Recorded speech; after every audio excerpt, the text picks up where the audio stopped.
Hey guys, it's Phoenix wearing a really stupid mask. For those of you who don't know, this was what Cluckalore was supposed to look like. This guy right here, me. This was actually a source of inspiration for this Pokemon, and I'm telling you the truth, he means business. And it's not a stupid Pokemon. He is in fact actually in the Pokédex for those who, still are confused about whether this is just an inside joke. I'm serious, that's why he's sitting on this podium right here, because he is part of the team.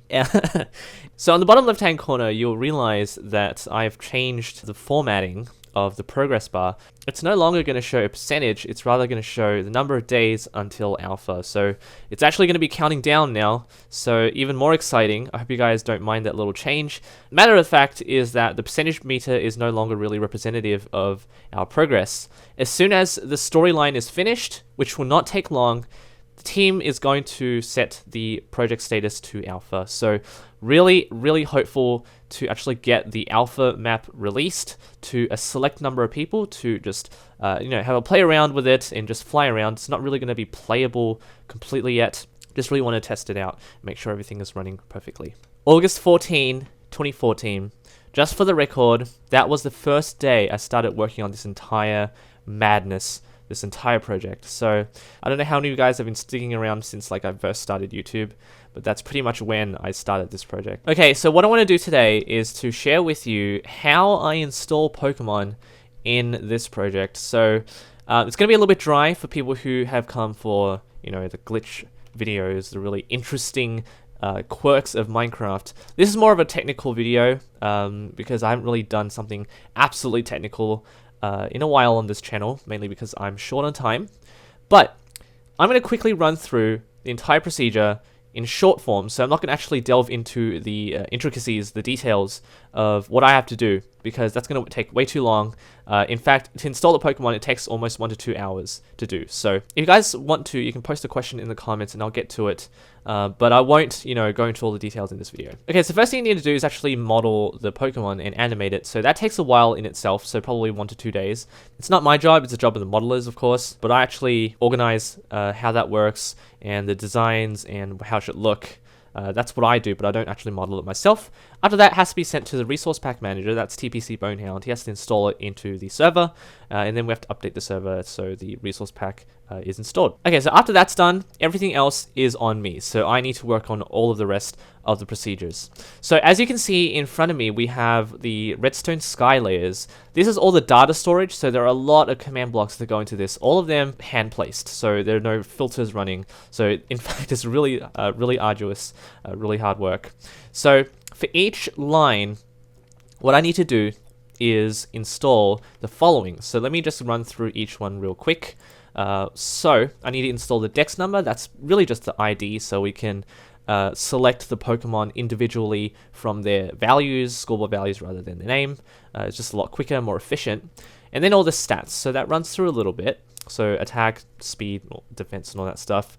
Weight and height, that's just for the Pokédex display. And then their typings, there can be dual types. So obviously there are 2 command blocks for those. That's the HP base. And then I need to store a PP value for all of its starting moves. That runs for 8 command blocks. So that's going to be up about here. This is really what drives me crazy. I need to determine every single TM ability that the Pokemon can have.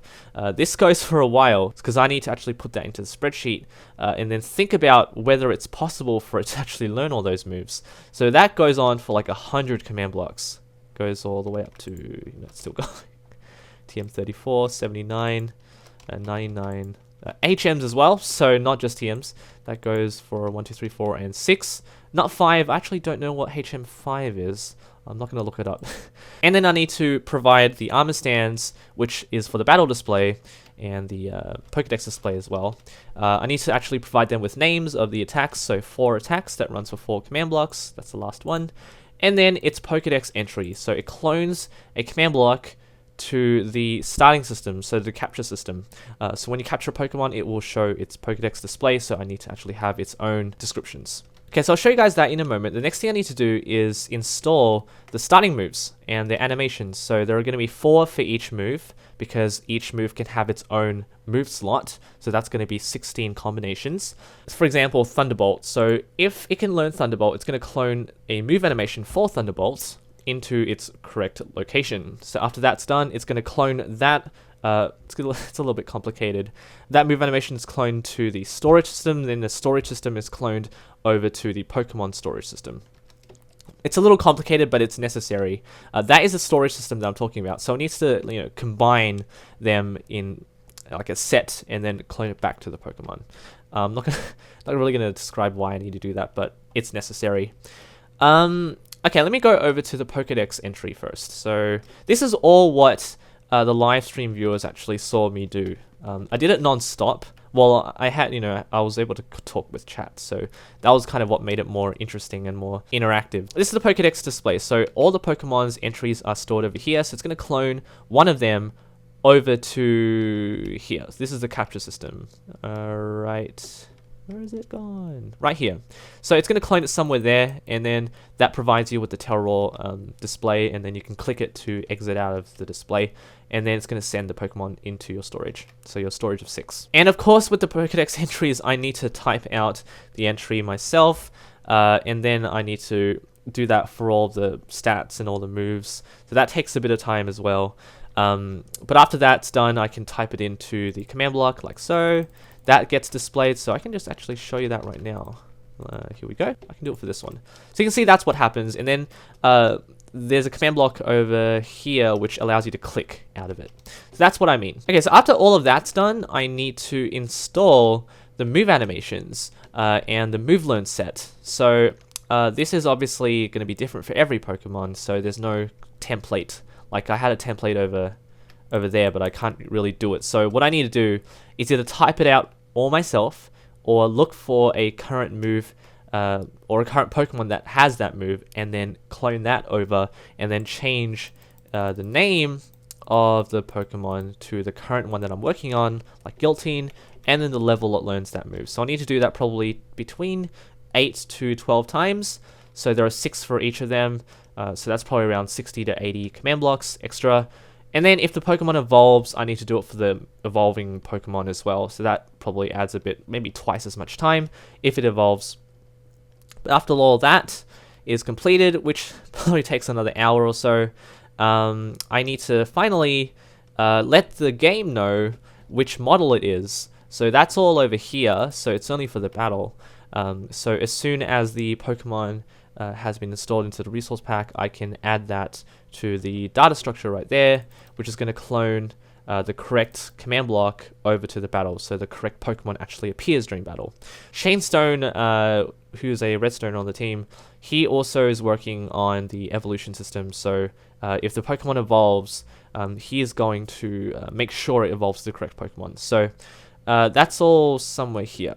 I believe that's there. That's the whole animation. So that's the entire procedure.